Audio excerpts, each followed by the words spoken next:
Hello friends, कैसे हैं आप सब फॉरएवर स्टोरी में आप लोगों का स्वागत है। पिछले पार्ट में आप लोगों ने सुना था कि शीतल मोना के साथ बिताए हुए पलों को याद करती है और नीलू के साथ बिताए हुए पलों से कंपेयर करने लगती है।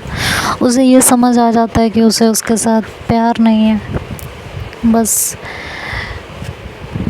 वो एक अट्रैक्शन और आकर्षण में मोना के साथ गिरफ्तार है। बस ऐसे ही कुछ दिन बीत जाते हैं और इन दिनों दोनों मिलते और मेकआउट करते। शीतल को समझ नहीं आ रहा था कि इन दिनों उनके साथ क्या हो रहा था। वो सोच रही थी कि ये मेरे साथ क्या हो रहा है, ये ऐसे पल, ये अतरंग पल और क्या चल रहा है ये सब। जब उसके साथ इंटीमेट होती हूँ, उसके आसपास रहती हूँ, तो तन तो मोना की चाह रखता है, लेकिन थोड़ी देर बाद मेरा मन रिग्रेट करने लगता है। उस पल में जब वो मेरे करीब रहती है, उस अतरंग क्षणों में मेरा दिल, मेरा तन उसके लिए समर्पित रहता है। लेकिन जब सब ख़त्म हो जाता है तो इतना ज़्यादा रिग्रेशन क्यों। शीतल डिसाइड करती है कि आज से वो मोना से थोड़ा सा दूरी बना कर रखेगी। लेकिन जैसे ही कुछ दिन बीतते, उसकी बॉडी की ज़रूरतें, मोना का इस तरह से खुद को उसके सामने प्रेजेंट करना, उसकी अपीलिंग बॉडी, उसकी वो नज़ाकत अदाएँ, सब उसे उसकी तरफ खींचने लगता था। मोना का बदन शीतल को अपनी तरफ खींचता था और मोना की तरफ वो खिंची चली जाती थी, लेकिन मन नीलू की यादों से भरा रहता।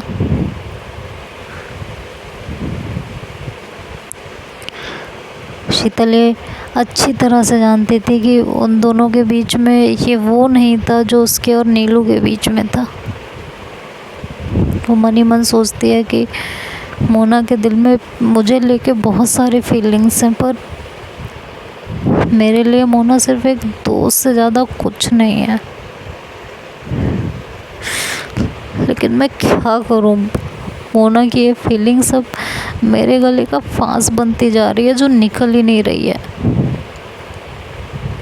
क्योंकि जितना वो इंटीमेट होते, मोना का वो पॉजेसिवनेस, वो कंट्रोलिंग नेचर, डोमिनेटिंग नेचर शीतल के ऊपर उतना हावी होता जा रहा था। उसे अपने पल पल की खबर मोना को देनी पड़ती थी। कहीं आना जाना, दोस्तों से बातें करना अब तो और ज़्यादा हो चुका था। मोना अगर उसे किसी के साथ बात करता हुआ देख भी लेती थी तो राई का पहाड़ बन जाता था। और ये सारी चीज़ें उसके गले का फांस बन चुकी थी। उसकी एक दिन वो घर में आई तो मोना की शादी की बात चल रही थी। उसके पापा ने मोना से कहा कि अब तुम्हारी शादी कर देनी चाहिए, है ना। उस समय शीतल को लगा कि अब शायद मोना से उसे छुटकारा मिल जाएगा। लेकिन कुछ दिनों बाद वो शादी की बात टल चुकी थी। वैसा कुछ हुआ नहीं जैसा शीतल ने सोचा था। कभी उसके पापा को लड़का पसंद नहीं आता और कभी आता तो मोना शादी के लिए मना कर देती थी। बीतते दिनों के साथ शीतल का जीना दुश्वार करती जा रही थी मोना का प्यार। शीतल को प्यार कम ज़बरदस्ती ज़्यादा लगता था।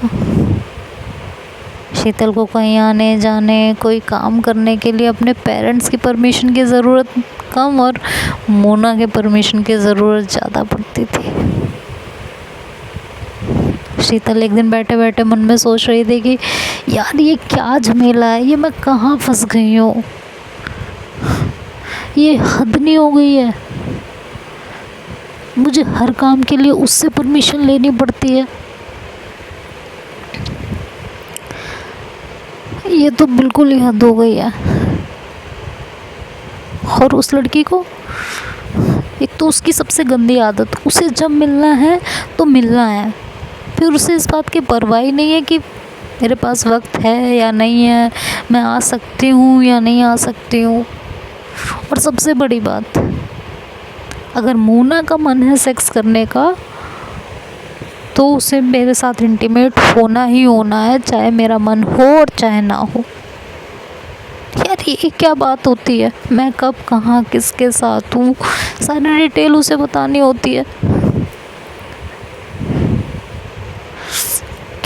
क्या करूँ मैं ये उसका प्यार है या ज़बरदस्ती है, मैं कहाँ फंस गई हूँ। आए दिन वो मुझे बड़े और महंगे रेस्टोरेंट में लेके जाती है, मुझे बिल्कुल नहीं पसंद, मेरी जेब अलाउ नहीं करती, लेकिन वो मेरी मानती ही नहीं है कभी भी, हमेशा मुझे अपने साथ ज़बरदस्ती खींच के ले जाएगी, ऊपर से बिल हमेशा वो पे करती है। ये तो हद ही हो गई है यार। उसे ये भी नहीं लगता मुझे कैसा लगता होगा, हद हो गई। यहाँ ये नहीं समझ में आ रहा मैं आगे क्या करूँ, यहाँ इनको मैडम को बस अपनी पड़ी है। खैर वो यही सब सोचते सोचते उस दिन भी सो जाती है। नेक्स्ट डे होता है और मोना फिर से शीतल से मिलती है और उसे फिर से एक महंगे रेस्टोरेंट में लेके जाती है। वहाँ खाने के बाद जब बिल पे करने की बारी आती है तो शीतल कहती है कि मैं पे कर देती हूँ। तो मोना कहती है मैंने तुम्हें कितनी बार कहा है ना, तुम मेरे साथ बिल पे नहीं करोगी, तुम्हें समझ में नहीं आता है, अपने पैसे बचा के रखो ना। शीतल कहती है मोना यार मेरी बात समझो, कभी कभी तो करने दिया करो, या तो मुझे इतने महंगे रेस्टोरेंट में लेके मत आया करो। तो कहती है क्यों, तुम्हें प्रॉब्लम क्या है इस बात से, अगर मैं पे करती हूँ तो क्या चला जाता है, हाँ? जब तुम्हें बोला है कि तुम अपने पैसे बचा के रखो तो तुम्हें समझ में नहीं आता, कितने पैसे हैं तुम्हारे पास। ये कहते हुए मोना बाहर निकल गई थी शीतल का हाथ खींचते हुए। इस बात से शीतल को बहुत गंदा सा फील हुआ था, उसे एक मतलब लूज़र वाली फीलिंग आई थी कि मतलब उसके पास कुछ नहीं है, वो कुछ नहीं कर सकती है, एक हीन भावना उसके मन अंदर उठ चुकी थी। तो वो चुपचाप गाड़ी में जाके बैठ जाती है। मोना ड्राइव करती रहती है तो उसे चुपचाप बैठा हुआ देख के मोना शीतल से कहती है कि क्या हुआ तुम्हें, इतनी चुप क्यों हो। तो शीतल कोई जवाब नहीं देती। मोना फिर से उससे पूछती है कि क्या हुआ है बताओगी। तो कहती है कि कुछ नहीं कुछ तो हुआ है। मोना शीतल के पीछे पड़ के रह जाती है, मतलब उसका ख़राब मूड, चुप रहना मोना को कुछ नहीं पसंद था। अगर वो कह रही है बोलने को तो शीतल को हर हाल में बोलना होता था, अगर वो कह रही है चुप रहो तो शीतल को चुप रहना होता था। बहुत देर तक पूछने के बाद जब मोना झल्ला उठी तो शीतल को जब कुछ समझ नहीं आया तो उसने कहा कि मुझे समझ नहीं आ रहा है कि मैं आगे क्या करूं। अगर आगे पढ़ाई जारी रखनी है तो किसकी, एमए या बीएड या फिर बीपीएड या एमपीएड, क्या करूं मैं। ये सब करके कहीं कोच हो जाऊंगी और दोनों ही सूरतों में मुझे बच्चे हैंडल करने पड़ेंगे और पढ़ने पढ़ाने में मेरी कोई रुचि कभी नहीं रही है और ना ही मैं कोच ही बनना चाहती हूँ। और तुम्हें तो पता ही है कि पिछले साल से मैंने जी तोड़ मेहनत की थी नेशनल टीम में मेरा सिलेक्शन हो जाए, पर कुछ नहीं हुआ। बस इन्हीं सब चीज़ों को लेके मेरा मूड ख़राब है। जल्द से जल्द मुझे अपने पैरों पे खड़ा होना है। तो मोना कहती है इस बात पे क्या ज़रूरत है, कितने पैसे चाहिए बताओ, मैं दे देती हूँ। शीतल कहती है क्या बातें करती हो यार मोना, मेरी कोई सेल्फ़ रिस्पेक्ट है कि नहीं है तुम्हारी नज़रों में। मोना कहती है यार तुमने तो गलत ले लिया मेरी बात को, मैं तो सिर्फ तुम्हारी हेल्प करना चाहती थी। कहती है यार तुम कब तक मेरी हेल्प करोगी पैसे दे दे के, मुझे अपने पैरों पे खड़ा होना है, अपने मम्मी पापा को सपोर्ट करना है, ये मेरी मजबूरी भी है, ज़रूरत भी है और मेरा सपना भी है। एक सपना तो मेरा टूट गया था, मेरा नेशनल टीम में सिलेक्शन नहीं हुआ, अब क्या दूसरा भी तोड़ दोगे।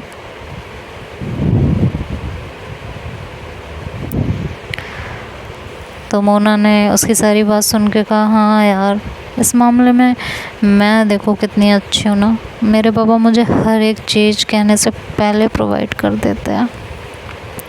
मोना की ये बात सुन के शीतल को कहीं ना कहीं उससे जलन हो रही थी, और कभी कभी उसे मोना से जलन होती थी क्योंकि उसे हर चीज़ मुहैया थी, हर एक चीज़ जो वो सोचती थी, जो वो चाहती थी, सब उसे मिल जाती थी। उसके पापा जी के पास पैसा था, जब जो चाहिए होता मुँह से कहने से पहले ही हाजिर हो जाती थी। कोई नियम कोई बंधन नहीं था, जब जहाँ मर्जी होती आती जाती थी। हाँ कभी कभी मोना की मम्मी उसे ज़रूर टोक दिया करती थी, पर इधर कुछ दिनों से उनकी टोका टाकी बढ़ गई थी। तो शीतल ने यही सब सोचा और चुप रह गई। अचानक उसके मन में कुछ ख्याल आया और उसने मोना से कहा कि मोना एक बात पूछूं। हाँ पूछो। अरे तुम्हारी मम्मी आजकल बहुत टोक टाक करती हैं तुम्हें आने जाने के लिए। हाँ यार आजकल वो मुझे बेमतलब कहीं नहीं आने जाने देती हैं। हाँ उस दिन कह रही थी कि बेवजह कहीं नहीं आना जाना है, बहुत ज़रूरी है तो ही जाओ, शॉपिंग के लिए जाना है तो तुम्हारे साथ जाती हैं शायद।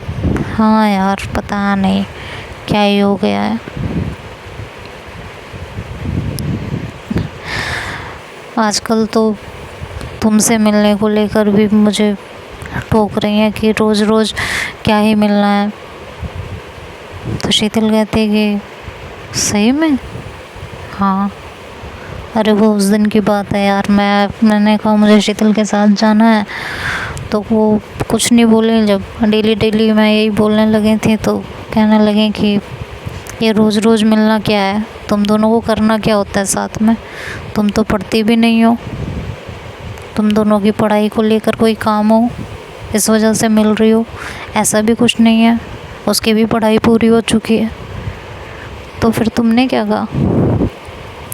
मैंने क्या कहा? हाँ तो मैंने कहा बेशक मैं पढ़ाई नहीं कर रही हूँ पर शीतल को पढ़ा रही हूँ मैं। अच्छा उसे क्या पढ़ा रही हो, उसकी तो पढ़ाई पूरी हो चुकी है ना।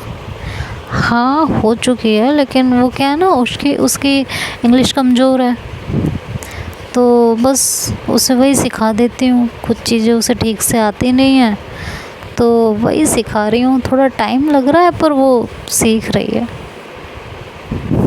ये बात उसने शीतल को बताते हुए होठों से एक शरारती मुस्कान पास की थी। शीतल 1 मिनट के लिए सोच में पड़ गई थी, फिर मोना की शरारती मुस्कान, चेहरे के हाव भाव देखा तो समझ गई कि उसका इशारा किस तरफ था। उसने मोना को नकली गुस्से से घूरते हुए कहा कि शर्म नहीं आई मम्मी को ये सब बताते हुए, क्या सोचेंगी वो मेरे बारे में कि मुझे कुछ नहीं आता। हाँ और तुम मुझे सिखा रही हो। मोना शीतल की आवाज़ सुनकर फिर दोनों हंस पड़े थे।